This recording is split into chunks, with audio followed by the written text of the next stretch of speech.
Olá, meu nome é Rogério Barros, eu sou profissional da Educação Física e sou aluno do Programa de Pós-Graduação em Nutrição, do PPG-NUT, da Universidade Federal de Alagoas. Eu vim aqui para apresentar 2 artigos científicos da disciplina de Adaptações Fisiológicas e Moleculares ao Exercício, Nutrição, Treinamento e Desempenho, disciplina do professor Dr. Gustavo Gomes de Araújo. O primeiro artigo ele é intitulado como Os Mecanismos de Hipertrofia Muscular e sua aplicação ao treinamento de resistência. A busca por aumentar a massa corporal magra ela é amplamente perseguida por aqueles que levantam pesos. O aumento da massa muscular é o objetivo principal dos atletas envolvidos em esportes de força e potência, como futebol, rugby e levantamento de peso. A massa muscular também é vital para o fisiculturismo, onde os competidores são julgados tanto pela quantidade quanto pela qualidade de seu desenvolvimento muscular.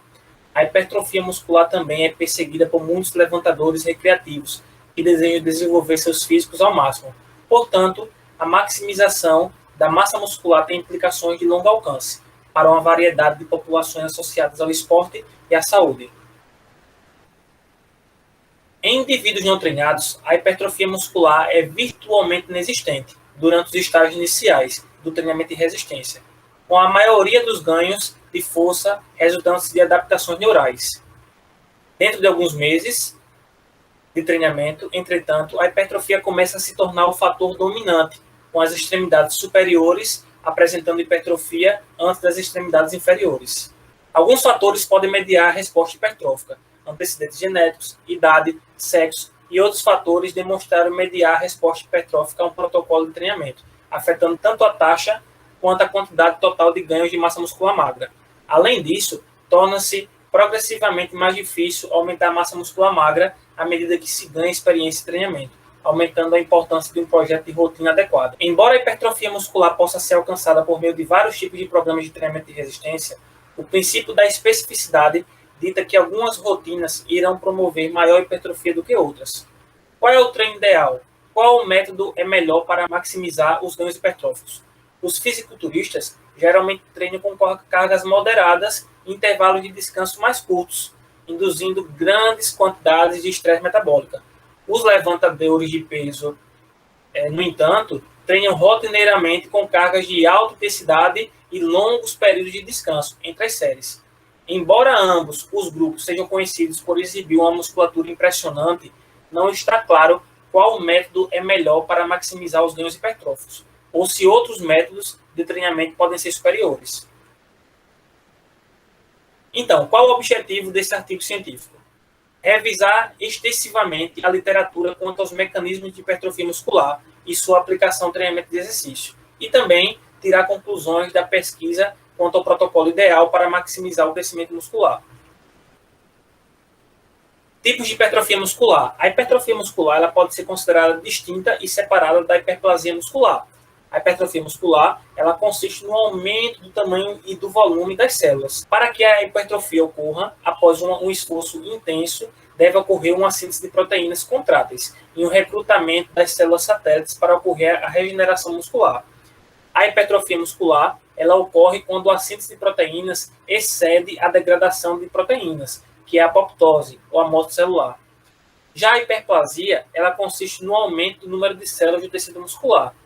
A hiperplasia ocorre sendo correlacionada em grande parte a mutações genéticas, tal como o câncer.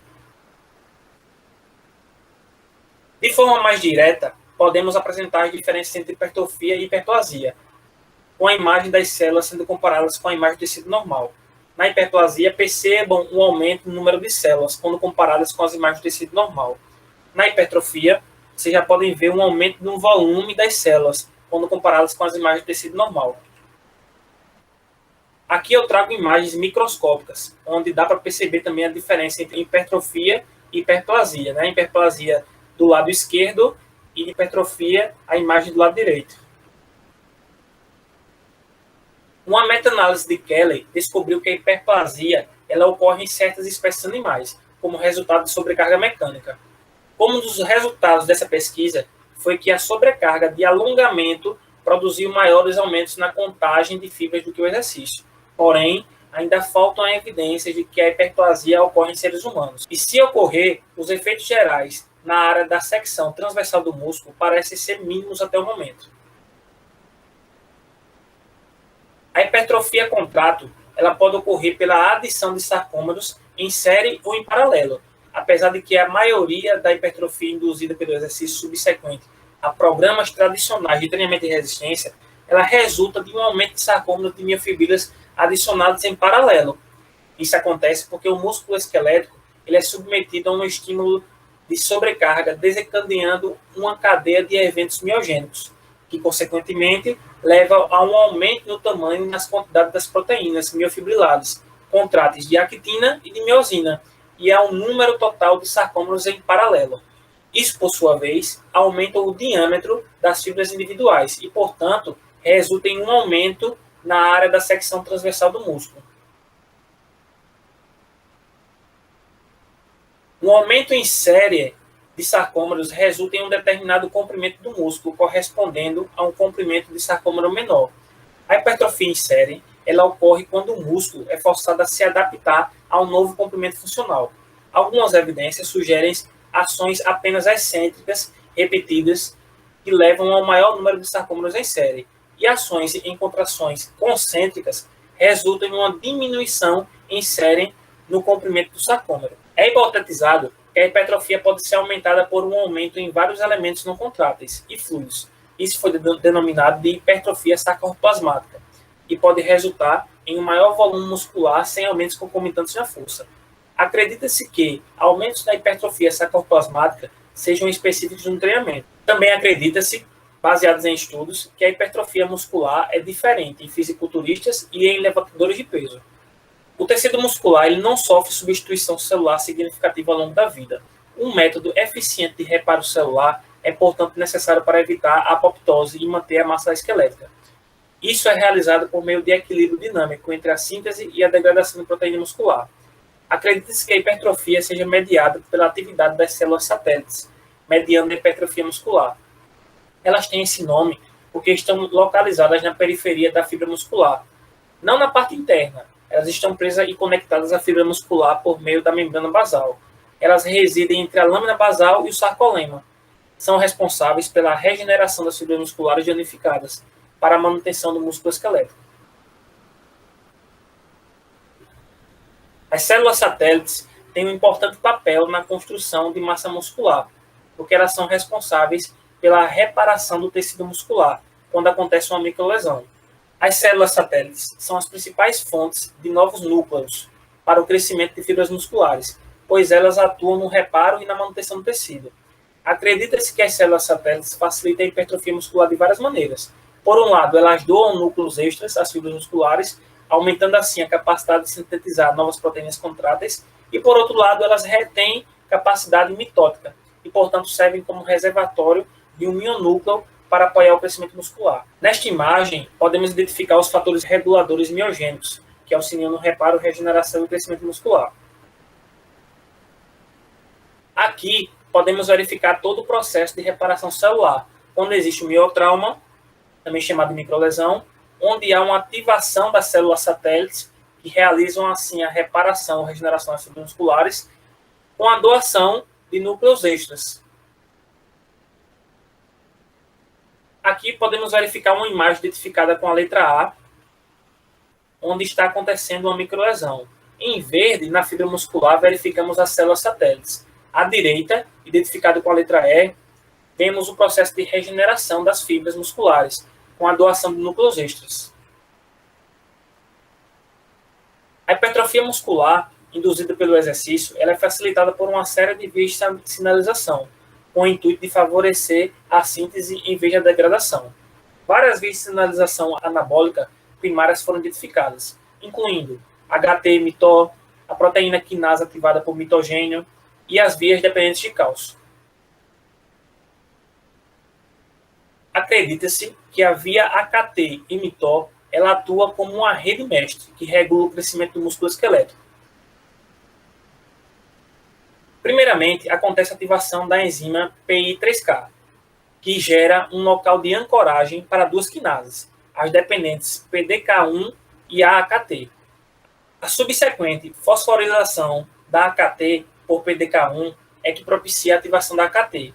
Todas essas etapas ocorrem na superfície interna da membrana celular, denominada sarcolema, na célula muscular estrial esquelética. A ação de AKT em mTOR ela pode ser indireta, inibindo as proteínas TSC1 e TSC2, que atuam como proteínas de ativação de GAP, para inibir a proteína que ativa a sinalização de mTOR. Assim, a AKT inibe a degradação proteica, por fosforilizar os fatores de transcrição da família FOXO, promovendo a inibição de sua atividade e estimulando a síntese proteica, por meio da ativação da proteína mTOR, conforme destacamos.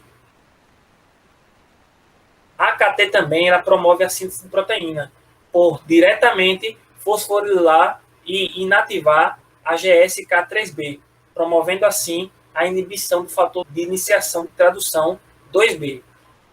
Quando ativado, a AKT sinaliza mTOR, que então exerce efeitos em vários alvos que promovem a hipertrofia no tecido muscular. A mTOR ela forma dois complexos de proteínas diferentes. A mTOR-C1, sensível à rapamicina, quando ligado a Heptor, e a mTOR-C2, insensível à rapamicina, quando ligada a Rictor. A mTOR-C2 é necessária para a fosforilação e ativação de AKT, enquanto a mTOR-C1 fosforila a quinase C6, que por sua vez fosforila a proteína ribossômica S6 e outros fatores envolvidos no início da tradução gênica, estimulando assim a síntese de proteínas. A mTOR-C1 ela também ativa o início da tradução gênica do fator 4E, por fosforilação das proteínas inibidoras da ligação 4L-F4E. Assim, o AKT é considerado um ponto nodal a montante molecular, que é um efetor na sinalização anabólica e um inibidor dominante dos sinais catabólicos. Essa figura representa a atuação da via de sinalização AKT-mTOR no exercício, onde vemos o caminho percorrido até estimular o aumento da síntese proteica. A proteína quinase, ativada por mitógenos, ela é considerada um regulador mestre da expressão gênica e do metabolismo. Específico para a hipertrofia do músculo esquelético induzida por exercício, o MAPK mostrou ligar o estresse celular com a resposta adaptativa nos miócitos, modulando assim o crescimento e a diferenciação. 3 módulos distintos de sinalização de MAPK estão associados à hipertrofia muscular induzida por exercício. São a RK, a P38-MAPK e a JNK. Destes módulos, a JNK demonstrou ser o mais responsivo à tensão mecânica e danos musculares, sendo particularmente sensível ao exercício excêntrico. Neste momento, podemos verificar a atuação e a ação da proteína quinase ARK.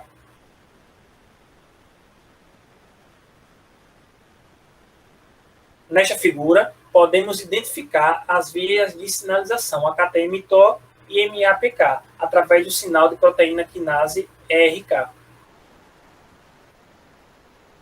Várias vias dependentes de cálcio têm sido implicadas na regulação da hipertrofia muscular.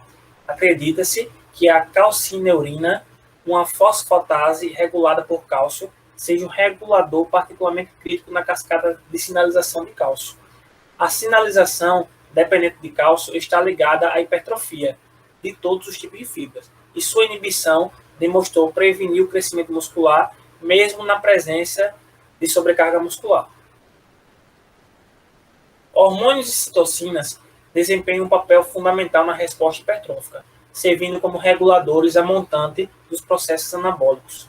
Concentrações elevadas de hormônios anabólicos aumentam a probabilidade de interações com o receptor, facilitando assim o metabolismo das proteínas e o crescimento muscular subsequente. Os 3 hormônios mais amplamente estudados são o fator de crescimento semelhante à insulina, IGF-1, a testosterona e o hormônio de crescimento GH.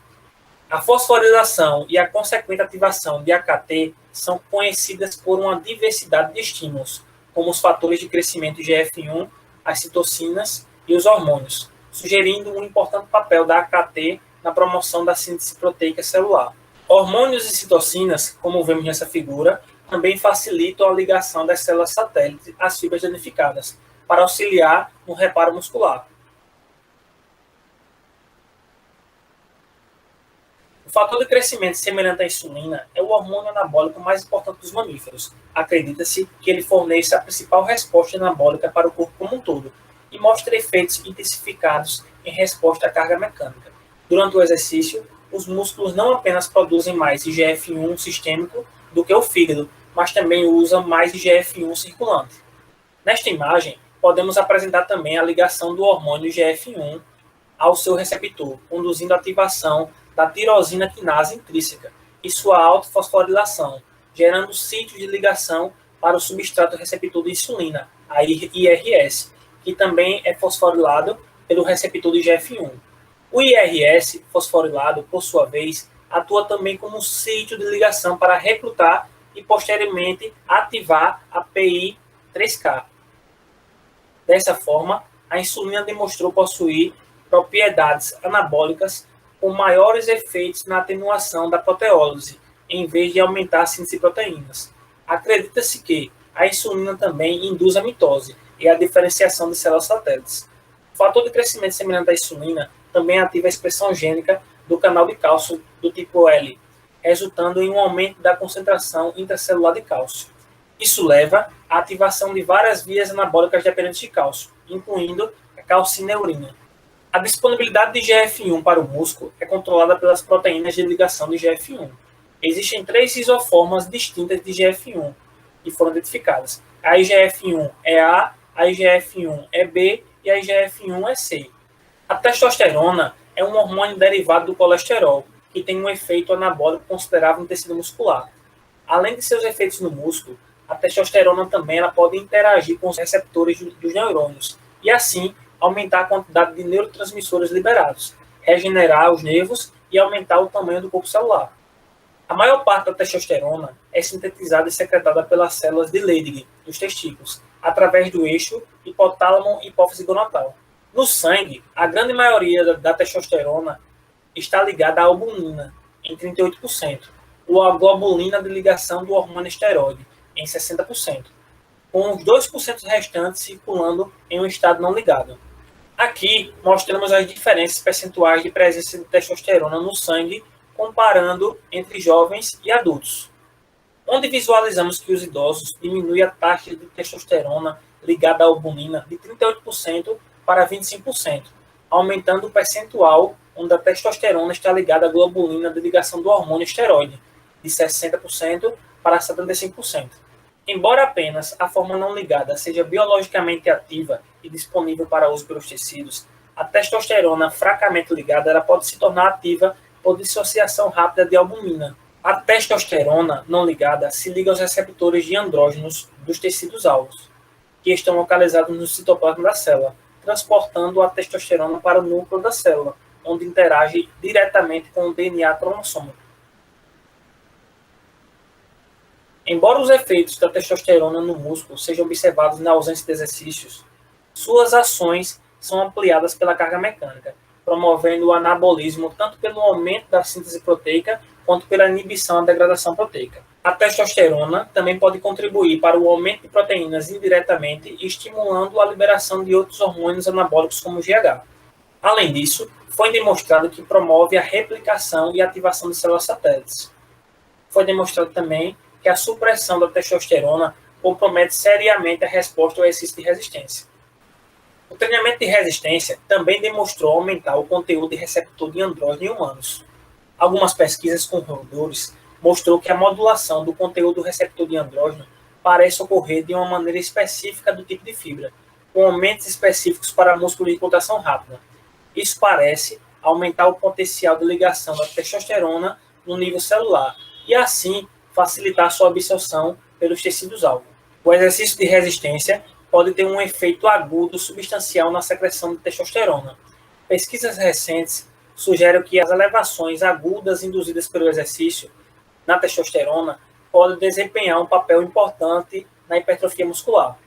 O hormônio de crescimento, o chamado de GH, é um hormônio polipeptídico considerado como tendo propriedades anabólicas e catabólicas. Acredita-se que o hormônio de crescimento também esteja envolvido no aumento induzido pelo treinamento de IGF-1, expresso localmente. Os efeitos do GH nos exercícios é atuar como um agente de repartição para induzir o metabolismo da gordura em direção à mobilização de triglicerídeos e, assim, estimular a captação celular e a incorporação de aminoácidos em várias proteínas, incluindo músculos.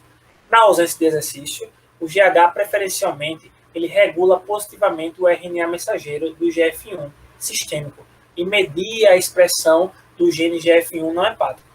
O GH é secretado pela glândula pituitária anterior e liberado de forma pulsátil, com as maiores secreções sem exercício ocorrendo durante o sono. Mais de 100 isoformas moleculares de GH foram identificadas. No entanto, a maioria dos estudos de treinamento de resistência enfocou apenas a isoforma de 22 kilodaltons, limitando as conclusões. Além de exercer efeitos sobre o tecido muscular, o GH também está envolvido na regulação da função imunológica, modelagem óssea e volume de fluido extracelular. Os níveis de GH aumentam após a realização de vários tipos de exercício. O aumento de GH induzido por exercício foi altamente correlacionado com a magnitude de hipertrofia de fibras musculares do tipo 1 e tipo 2. Quando combinado com exercícios intensos, a liberação de GH está associada com a regulação positiva acentuada do gene GF1 no músculo, de modo que liga-se em direção ao fator de crescimento mecânico. A hidratação celular ou inchaço celular atua como regulador fisiológico da função celular. É conhecido por simular processos anabólicos, tanto por meio de aumentos de síntese de proteínas, quanto por meio da diminuição da proteose.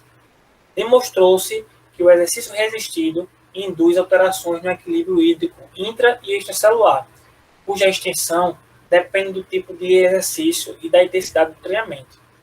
O edema celular é maximizado por exercícios que dependem fortemente da glicólise, com um aumento do lactato resultante atuando como principal contribuinte para as mudanças osmóticas no músculo esquelético. As fibras de contração rápida elas são particularmente sensíveis às mudanças osmóticas, sendo mais responsivas à hipertrofia. Os regimes de exercícios que causam um aumento na capacidade de armazenamento de glicogênio também têm um potencial de aumentar o inchaço celular. Pesquisas sugerem que a hipóxia, que é a carência de oxigênio no músculo, contribui para o aumento da hipertrofia muscular mesmo na ausência dos exercícios. Quando combinada com exercícios, a hipóxia parece ter um efeito aditivo na hipertrofia. Existem várias teorias sobre os potenciais benéficos hipertróficos da hipóxia muscular. Por um lado, a hipóxia demonstrou causar um aumento do acúmulo do lactato e uma redução da taxa aguda de depuração do lactato. Isso pode mediar o aumento do inchaço celular, que demonstrou aumentar a síntese de proteínas. Além disso, o aumento do lactato pode mediar as elevações dos hormônios anabólicos e citocinas, tudo isso levando a ganhos hipertróficos. Outro mecanismo potencial de hipertrofia induzida por hipóxia é seu efeito sobre a atividade de espécies reativas de oxigênio, os ROS. Foi demonstrado que as produções de espécies reativas de oxigênio promovem o crescimento tanto no músculo liso quanto no músculo cardíaco, e teoriza-se que tem efeitos hipertróficos semelhantes no músculo esquelético. As espécies reativas de oxigênio, geradas durante o treinamento de resistência, também mostraram ativar a sinalização de MAPK, em mioblastos esqueléticos, potencialmente modulando uma resposta hipertrófica. A hipóxia também pode promover efeitos hipertróficos de hiperemia reativa, ou seja, o aumento do fluxo sanguíneo após o exercício isquêmico. 3 fatores primários possivelmente são os responsáveis por iniciar a resposta hipertrófica ao exercício de resistência. São eles: a tensão mecânica, o dano muscular e o estresse metabólico. Tensão mecânica é a tensão induzida mecanicamente, produzida tanto pela geração de força quanto pelo alongamento, e é considerada essencial para o crescimento muscular. A sobrecarga mecânica aumenta a massa muscular, enquanto a descarga resulta em atrofia. Acredita-se que a tensão associada ao treinamento de resistência perturba a integridade do músculo esquelético, causando respostas moleculares e celulares mecanicamente transduzidas em miofibras e células satélites, ocorrendo assim uma possível cascata de eventos que envolve fatores de crescimento, citocinas e canais ativados por estiramento. As evidências sugerem que o processo é regulado por meio da via AKT-mTOR. Durante as contrações excêntricas, a tensão muscular passiva se desenvolve devido ao alongamento dos elementos extramiofibrilares. Isso aumenta a tensão ativa desenvolvida pelos elementos contráteis, aumentando assim a resposta hipertrófica. O dano muscular. O treinamento físico ele pode resultar em um dano localizado ao tecido muscular, e sob certas condições é teorizado para gerar uma resposta hipertrófica. O dano ele pode ser específico ou resultar em grandes rupturas do sarcolema, lâmina basal e tecido conjuntivo de suporte, induzindo lesão aos elementos contráteis. A resposta ao miotrauma ela foi comparada à resposta inflamatória aguda a uma infecção. Uma vez que o dano é percebido pelo corpo, os neutrófilos migram para a área do microtrauma e os agentes, então, eles são liberados por fibras danificadas que atraem macrófagos e os linfócitos. Os macrófagos eles removem resíduos celulares para ajudar a manter a ultraestrutura da fibra e produzir citocinas que ativam os mioblastos, macrófagos e os linfócitos.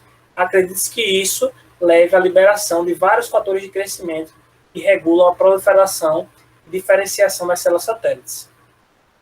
A estimulação da atividade das células satélites promove, assim, a hipertrofia. O estresse metabólico. Numerosos estudos apoiam o papel anabólico do estresse metabólico induzido pelo exercício. Alguns especulam que o acúmulo de metabólico pode ser mais importante do que o desenvolvimento de alta força na otimização da resposta hipertrófica ao treinamento. Embora o estresse metabólico não pareça ser um componente essencial do crescimento muscular, um grande corpo de evidências mostra que ele pode ter um efeito hipertrófico significativo, tanto de forma primária quanto secundária. Isso pode ser observado examinando o treinamento de intensidade moderada, adotados por muitos fisiculturistas, que tem como objetivo aumentar o estresse metabólico enquanto mantém uma tensão muscular significativa. O estresse metabólico ele se manifesta como resultado de exercícios que dependem da glicose anaeróbica para a produção de ATP, e resultam no acúmulo subsequente de metabólicos como lactato, íon hidrogênio, fosfato inorgânico, creatina e outros. Variáveis de treinamento e hipertrofia muscular. Junto com o princípio da especificidade, a manipulação adequada das variáveis de treinamento é essencial para maximizar a hipertrofia muscular induzida pelo exercício. As variáveis de treinamento são intensidade e volume.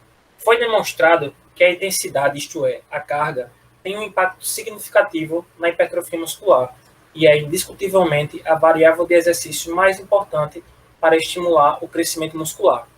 A intensidade é normalmente expressa como uma porcentagem de 1 RM e equivale ao número de repetições que podem ser executadas com determinado peso. As repetições podem ser classificadas em 3 intervalos básicos: baixo, entre 1 a 5, moderado, entre 6 a 12 repetições e alto, de 15 ou mais repetições. Cada uma dessas faixas de repetição envolverá o uso de diferentes sistemas de energia e sobrecarregará o sistema neuromuscular de diferentes maneiras, impactando a extensão da resposta hipertrófica. O uso de intervalos de repetição moderados e mais baixos normalmente são mais eficazes do que repetições altas no aumento da hipertrofia muscular. Se as repetições baixas ou moderadas evocam uma resposta hipertrófica maior, tem sido uma questão de debate, e ambas produzem ganhos significativos no crescimento muscular. No entanto, existe uma crença predominante de que uma variação moderada de aproximadamente 6 a 12 repetições otimiza a resposta hipertrófica. A superioridade anabólica das repetições moderadas tem sido atribuída a fatores associados ao estresse metabólico. Embora as sessões de baixa repetição sejam realizadas quase que exclusivamente pelo sistema de fosfocreatina, os esquemas de repetição moderada dependem fortemente da glicose anaeróbica. Isso resulta em um acúmulo significativo de metabólicos. O acúmulo desses metabólicos demonstrou ter um impacto significativo nos processos anabólicos. Alguns pesquisadores postularam que músculos contendo uma porcentagem maior de fibras de contração lenta podem ter a maior resposta hipertrófica em uma faixa de repetição mais alta, enquanto os músculos de contração rápida responderiam melhor a repetições mais baixas. Volume. O volume do exercício pode ser definido como o produto total de repetições, séries e carga realizada em uma sessão de treinamento. Protocolos de conjuntos múltiplos de alto volume têm se mostrado consistentemente superiores aos protocolos de conjuntos únicos, no que diz respeito ao aumento da hipertrofia muscular. Programas de musculação de alto volume, que que geram atividade glicolítica significativa têm sido consistentemente comprovados para elevar os níveis agudos de testosterona, como também mostraram mediar a liberação aguda de GH, particularmente em rotinas destinadas a aumentar o estresse metabólico. Uma rotina de divisão corporal, onde vários exercícios são realizados para um grupo muscular específico em uma sessão, pode ajudar e maximizar a resposta hipertrófica. Além disso, rotinas divididas podem servir para aumentar o estresse metabólico muscular, prolongando o estímulo de treinamento dentro de um determinado grupo de músculos, potencialmente aumentando as secreções hormonais anabólicas agudas, inchaço celular e isquemia muscular.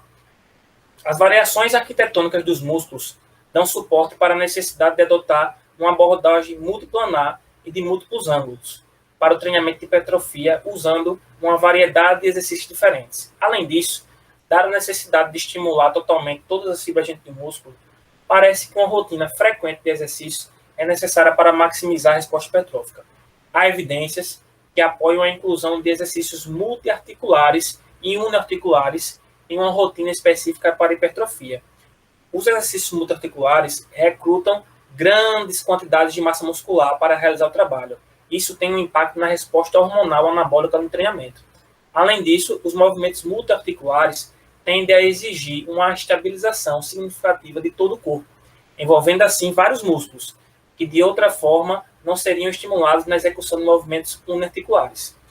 Uma atividade isométrica, por exemplo, é necessária para uma ampla gama de músculos de suporte, incluindo os abdominais, eretores da espinha, trapézio, romboide e muitos outros, para facilitar a estabilização postural do tronco. Ao todo, estima-se que mais de 200 músculos são ativados durante a execução de um agachamento, como exemplo. Para atingir um grau comparável de cobertura muscular, seria necessário o desempenho de dezenas de movimentos uniarticulares, uma estratégia que é ineficiente e impraticável. Por outro lado, os exercícios uniarticulares permitem um foco maior nos músculos individuais, em comparação com os movimentos multiarticulares. Intervalo de descanso. O tempo gasto entre as séries é conhecido como intervalo de descanso. Os intervalos de descanso podem ser classificados em 3 categorias: curtos, de 30 segundos ou menos, moderados, entre 60 a 90 segundos, e longos, de 3 minutos ou mais. O uso de cada uma dessas categorias tem efeitos distintos na capacidade de força e no acúmulo de metabólicos, impactando assim a resposta hipertrófica. Intervalos curtos de descanso tendem a gerar estresse metabólico significativo. Por outro lado, longos intervalos de descanso proporcionam a recuperação total de força entre as séries, facilitando a habilidade de treinar com capacidade máxima de força. No entanto, o estresse metabólico fica comprometido. Intervalos de descanso moderados parecem fornecer um compromisso satisfatório entre períodos de descanso longos e curtos, para maximizar a hipertrofia muscular. A insuficiência muscular.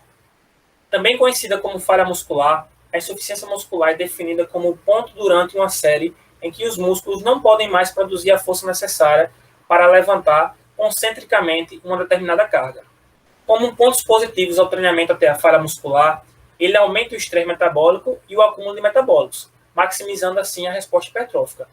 Como pontos negativos, a falha muscular pode causar diminuições nas concentrações de GF1 em repouso e um esgotamento nos níveis de testosterona em repouso ao longo de um protocolo de 16 semanas, conforme estudo realizado, sugerindo assim que os indivíduos podem ter sido treinados em excesso. Assim, embora pareça prudente incluir séries executadas até o fracasso em um programa voltado para a hipertrofia, seu uso deve ser periodizado e ou até mesmo limitado para evitar um estado de overtraining.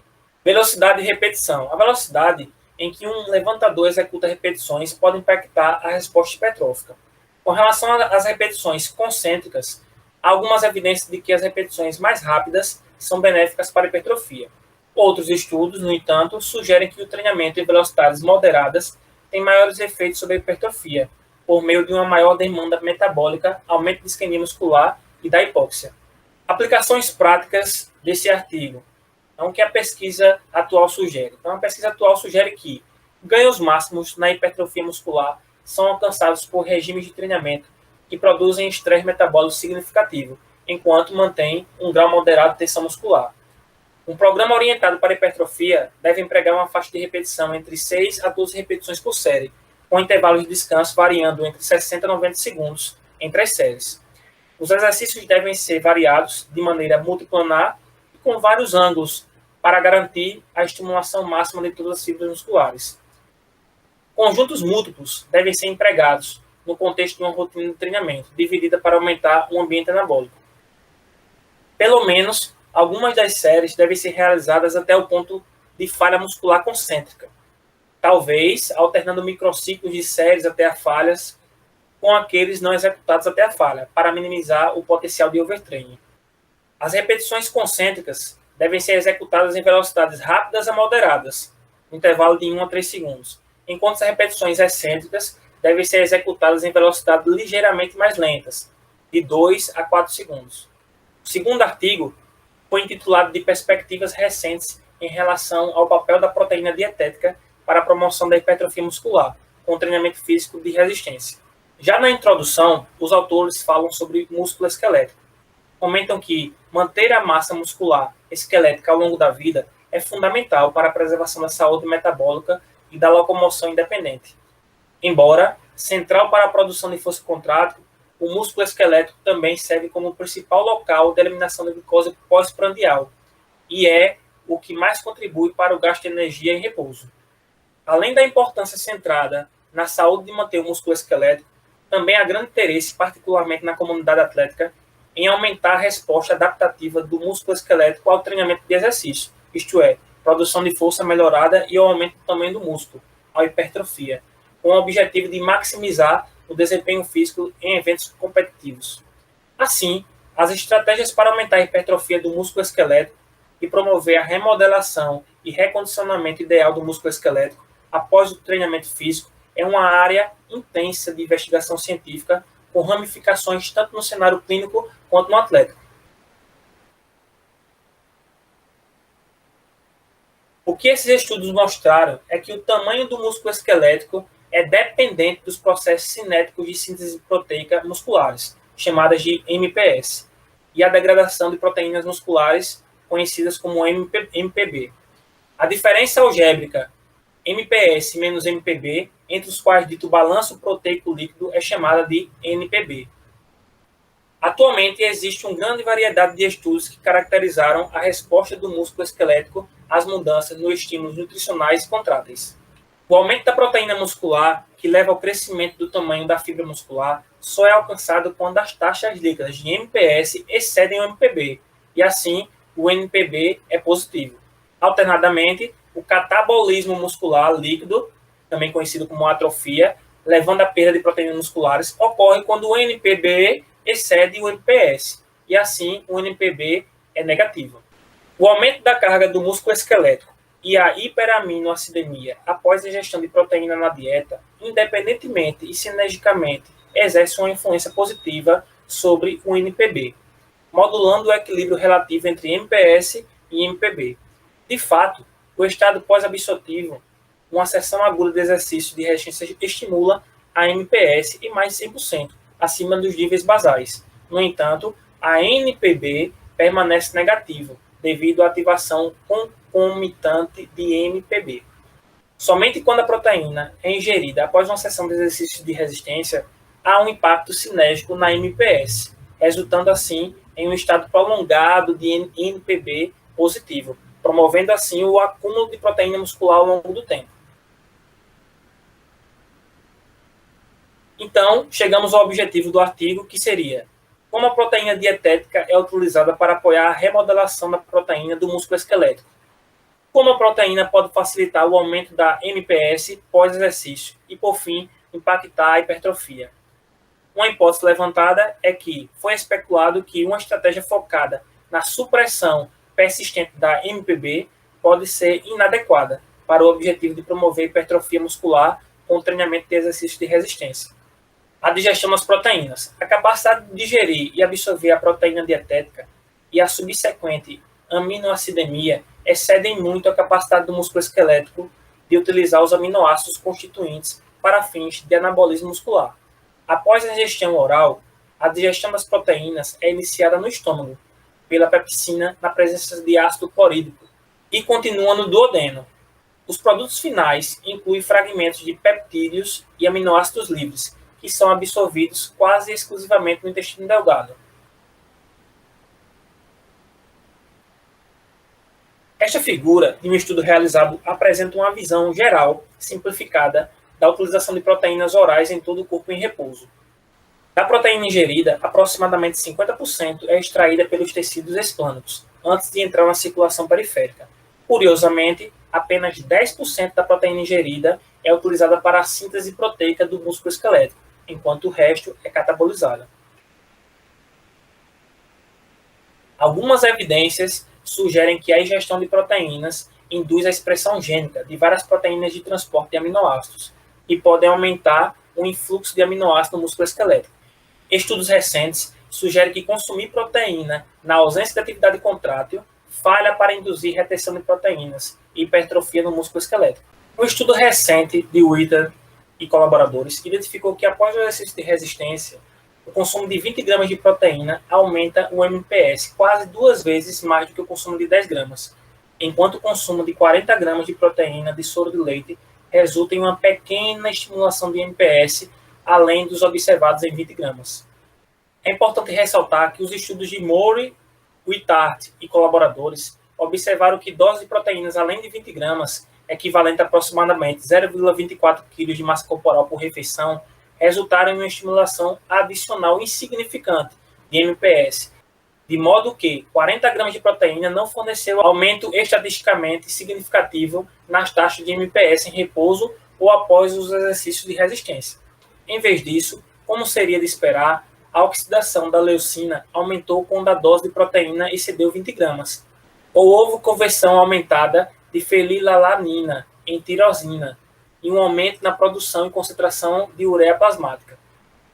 No entanto, pesquisa de Areta e colaboradores demonstrou que a ingestão de 20 gramas de proteína de soro de leite administrada a cada 3 horas foi mais eficaz na estimulação da MPS por um período de 12 horas após o exercício bilateral para pernas, do que doses equiparadas a proteínas administradas como pulsos menores e mais frequentes, de 10 gramas a cada 1 hora e meia, ou quando consumidos com menos frequência, de 40 gramas a cada 6 horas. Esses resultados sugerem que aproximadamente 20 gramas de proteínas de alta qualidade, ou aproximadamente 0,3 gramas de quilo por refeição, é suficiente para estimular ao máximo a MPS após uma única refeição, e quando administrada repetidamente por 3 horas de intervalo, otimiza assim a MPS ao longo do dia. A única diferença entre os desenhos experimentais empregados por McNaughton e por Moore e Whitard e colaboradores foi o protocolo de exercícios, corpo inteiro ou no lateral. Esses dados sugerem que homens jovens que realizam exercícios de resistência de corpo inteiro podem optar por ingerir maiores quantidades de proteína do que aqueles que realizam exercícios para a parte inferior do corpo, para maximizar o anabolismo muscular. Já que McNaughton testou apenas 2 doses de proteínas de 20 gramas e de 40, não se sabe se uma ingestão entre esses 2 níveis, por exemplo, 30 gramas, poderia ter resultado em uma estimulação semelhante de MPS. Além disso, não foi possível nesse estudo determinar uma resposta à dose verdadeira e, assim, determinar a robustez da pequena diferença entre a MPS de 20 gramas e de 40 gramas de proteína. A ingestão diária recomendada de proteínas é específica para a massa corporal e os atletas mais pesados precisarão quantitativamente mais proteínas do que os atletas mais leves em cada refeição para suprir suas necessidades diárias. No entanto, mesmo um atleta de 100 kg pode satisfazer suas necessidades diárias de proteína consumindo aproximadamente 30 gramas de proteína em cada refeição, o que se alinha com as recomendações por refeição de 0,24 entre até 0,30 gramas por quilo, incluindo o intervalo de confiança de 95%, definidas por Moore no seu estudo. Portanto, é importante considerar variáveis contextuais, como massa corporal, modalidade de exercício, ao defender estratégias de dosagens de proteínas ideais.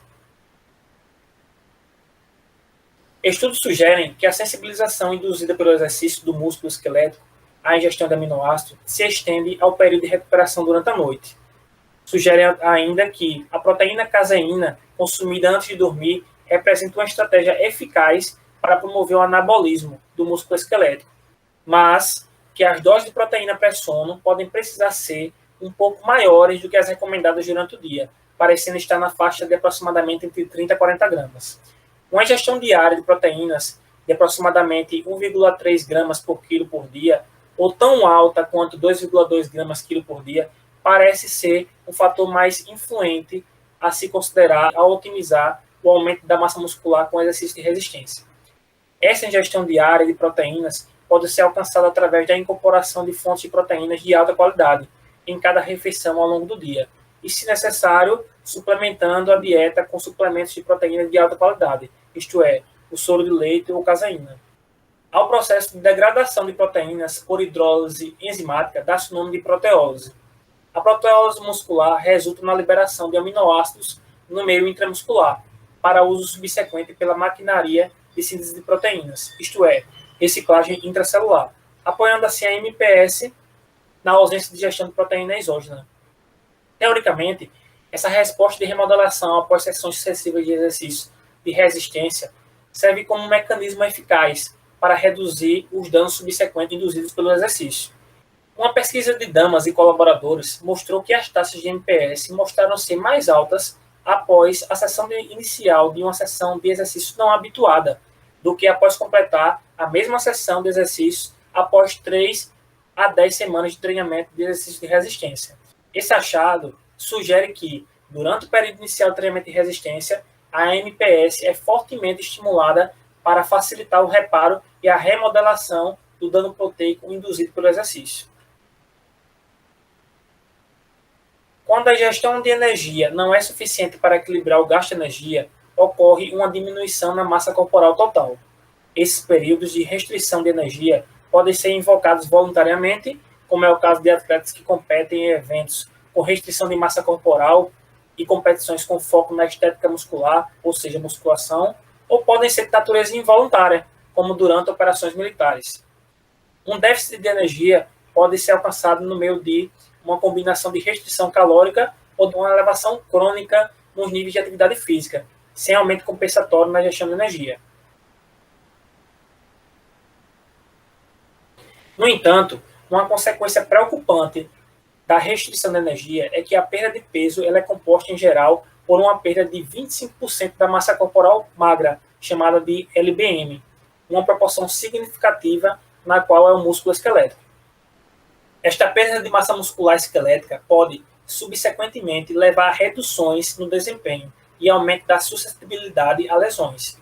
Assim, independentemente da causa antecedente do déficit de energia, pode ser importante para os atletas que esforços sejam feitos para garantir a manutenção da LBM, ou massa corporal magra. As estratégias que mostraram eficazes em manter ou mesmo aumentar a massa magra durante os períodos de restrição energética incluem a prática de exercício de carga e, em menor grau, o aumento da ingestão diária de proteínas. Durante o balanço energético, a ingestão diária de proteínas de 1,6 gramas por quilo por dia maximiza o potencial hipertrófico do músculo esquelético após uma intervenção de treinamento de resistência. Pode-se argumentar que, ao aumentar a ingestão de proteínas durante períodos de restrição calórica, a produção de energia pode ser sustentada ao mesmo tempo que se preserva o MPS. Dados de pesquisa sugerem que a ingestão de proteína por si só é insuficiente para manter a massa magra durante a restrição energética. Estudos sugerem que os atletas que tendem a ser mais magros do que a população em geral e que têm mais experiência de treinamento têm sido recomendados a consumir ingestões de proteínas acima de aproximadamente 3 gramas por quilo por dia, na tentativa de prevenir perdas de massa magra durante a restrição de energia. É importante notar, no entanto, que a ingestão de proteína necessária para compensar as reduções da massa magra é provavelmente mais dependente da severidade da restrição energética e da quantidade de exercícios de resistência habitualmente realizados. No entanto, o exercício resistido, quando realizado em conjunto com o consumo de uma maior ingestão proteica, é eficaz para mitigar as perdas e levar à manutenção ou até permitir o aumento da massa magra durante a restrição energética. Finalizando o artigo traz recomendações práticas. Para os indivíduos em balanço energético, recomenda-se consumir aproximadamente entre 0,4 gramas por quilo de massa corporal, ou seja, 0,24 mais 0,06 com proteína adicionada para compensar a influência de outros macronutrientes nas refeições e na qualidade da proteína, para estimular assim ao máximo a MPS após o período de descanso ou exercício de resistência exaustivo. O espaçamento das refeições contendo proteínas em cerca de 3 a 5 horas ao longo do dia maximiza as taxas de MPS ao longo de um período de 12 horas, ou seja, a vigília. Como terceira recomendação, pratique a ingestão de proteínas antes do sono, 1 a 3 horas antes de dormir, para compensar os declínios na MPS que ocorreriam durante um período de jejum noturno. Recomendação 4. Para maximizar o acúmulo da proteína muscular com exercício de resistência, a ingestão diária de proteína deve ser aproximadamente de 1,6 gramas por quilo por dia e até 2,2 gramas por quilo por dia. Essa ingestão pode ser alcançada pela ingestão de 3 refeições, cada uma contendo aproximadamente 0,53 gramas quilo de proteína, ou 4 refeições contendo aproximadamente 0,4 gramas quilo de proteína. As recomendações para os indivíduos em restrição energética são: a primeira, as necessidades diárias de proteína são maiores do que durante o período de balanço energético, para promover a manutenção ou aumento da massa corporal magra. O exercício de resistência ele deve ser realizado durante a restrição energética para promover a retenção de massa corporal magra, se desejado. Outra recomendação para atletas, reduzindo o peso por um período prolongado, fontes de proteínas de alta qualidade como soro de leite e caseína ou uma mistura de cada um devem ser escolhidas para otimizar o controle do apetite e garantir a conformidade dietética.